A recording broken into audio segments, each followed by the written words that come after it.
now moving on to the jet pocket with Pocket Flab. We are going to need for this, we are going to need a jet piece, same as a jet for a pair of trousers, and that jet piece will need a piece of fusing, and we will need the pocket bag, and that's very similar to the welt pocket bag. This piece has seam allowance here, but it also can be cut on the fold.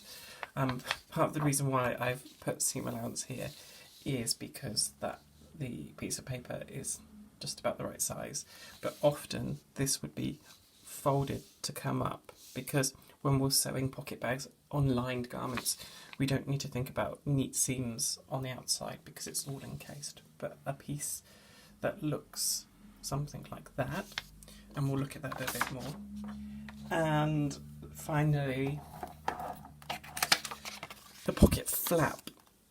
And the pocket flap, we will need a piece of fusing and a piece of lining. Full steam ahead.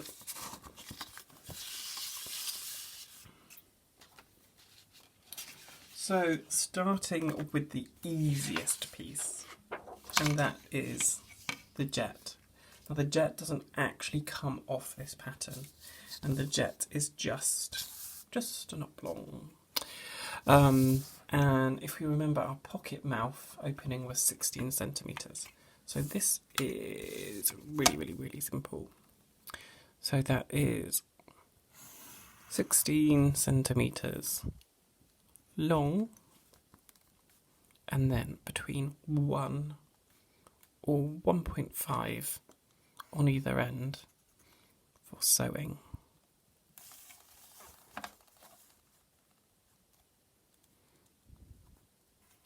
Oops. So something like that. Let's just put some annotation on that. 16 and then 1.5, 1.5. And on here you can see I've already got seam allowance, and then I've got the two jet pieces there. And so that width is about 2.5. Let's just go for this and just start working down. So this is the first line for the seam allowance. So this seam allowance would be joining onto the end of the pocket bag.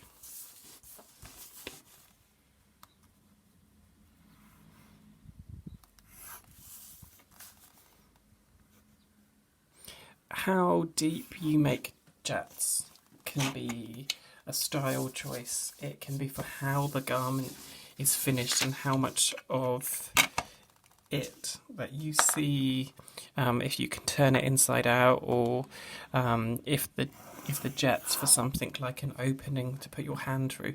But also some of it depends on your confidence at sewing jets, because they can be quite fiddly, and if you make the depth of them too narrow, you struggle sometimes with the pressing. Just gives you a bit more to control and play with. So those are not equal measurements. That one was 2 and that one was 2.5. Actually, yep, 2.5. So let's bring that down to the right measurement.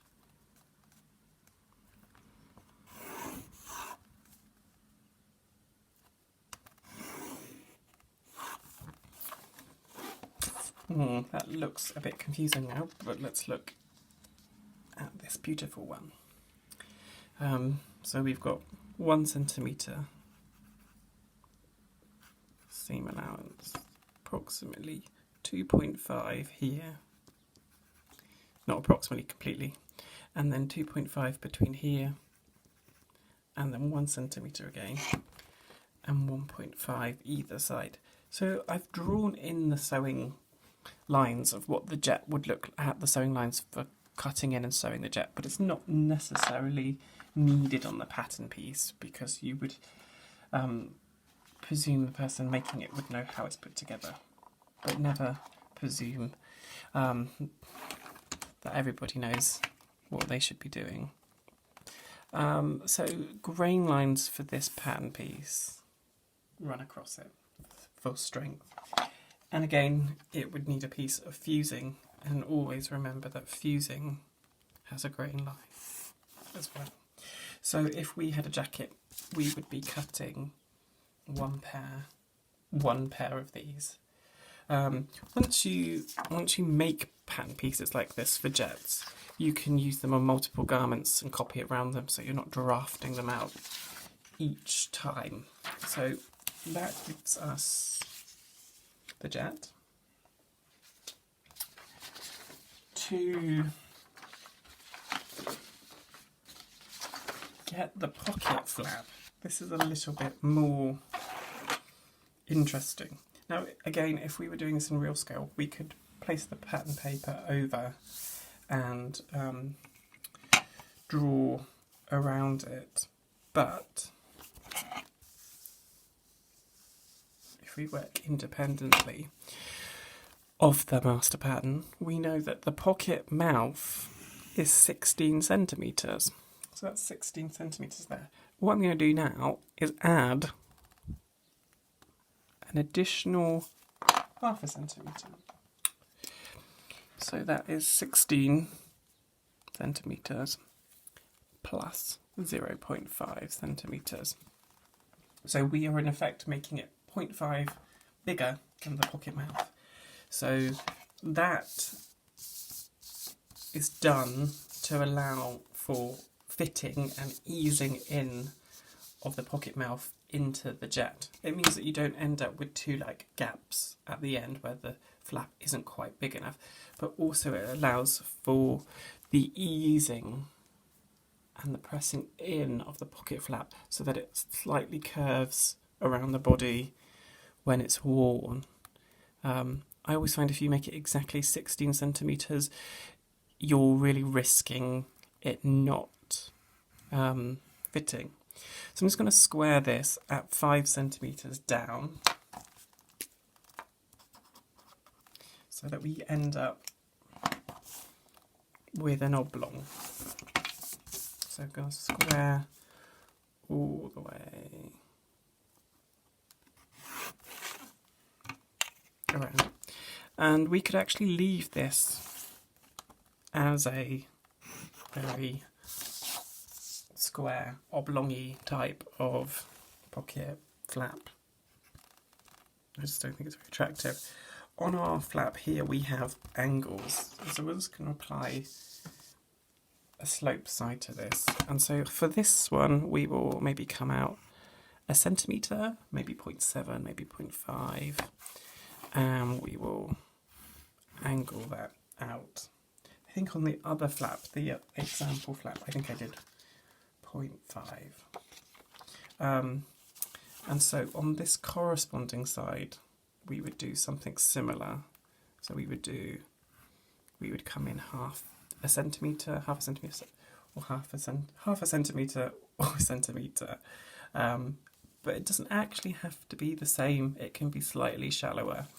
And so then what we would be doing is curving off those corners. So we start to get something like that. And we can see that I've put seam allowance on this, and it's 1 centimetre. When we sew it with a 1 centimetre seam allowance, but we tend to trim the seam allowance back to about 0.3. This seam allowance here is 1.5. The reason for it being that little bit extra is that when you are placing it through the jet, it gives you a chance to position it and move it and ease it into the right position. Nobody sees the behind of this pocket because it's hidden in the lining.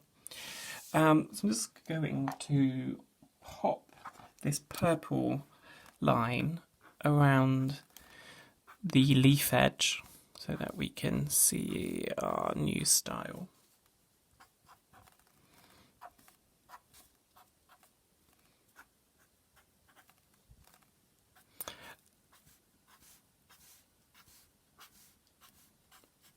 And so bring in the lining piece, and we replace these two guys over the top of each other. We can see that the lining is a little bit smaller, just like collars and pocket flaps. So we will come from this point and this point, and we will keep that at there until we start grading in about 0.3, just so that we get a nice clean edge and that we can bring the leaf edge to roll under. So some people will cut pocket flaps with 2 layers of self. I think if you're doing 2 layers of self, you can get away without having to cut an additional pattern. Depends on the fabric as well. So when we would come to copy those off, we would need to copy off the blue, the lining, and then the self as well. And we would need to then add the seam allowance on. And the facing is just the whole pattern piece for the self. Grain lines depend on direction of the fabric, so like the welt. So you might want to be matching a check or a pinstripe, or you might want to be contrasting or going across. So we would need to cut 1 pair, 1 pair, and 1 pair of these. So just good to go and look at one of these pockets and see the different layers. So the final thing to copy off would be the pocket bag.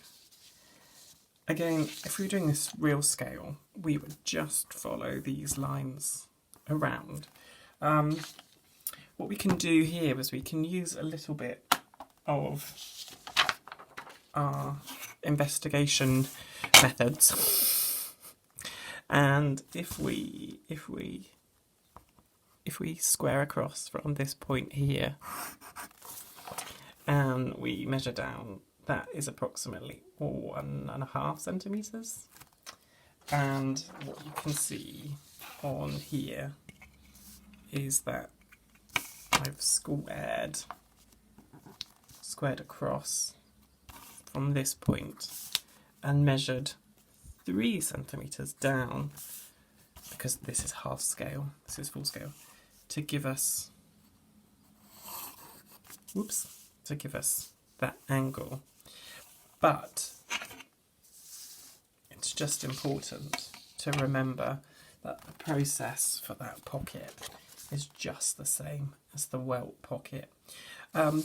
When you take apart a tailored garment or a shop-brought jacket like this, when you actually open it up, you will find that the pocket bags haven't been sewn particularly nicely and often aren't perfectly square, and they have more seam allowance than they need. They've been kind of cut really quickly sometimes, but you know, best practice is to make it as lovely as possible. So those are the pattern pieces for that. Different methods and different styles, depending on the type of jacket, but also depending on the company that's cut it as well. But it's just always important to remember those little nuances, like making the pocket flap 0.5 centimetre bigger.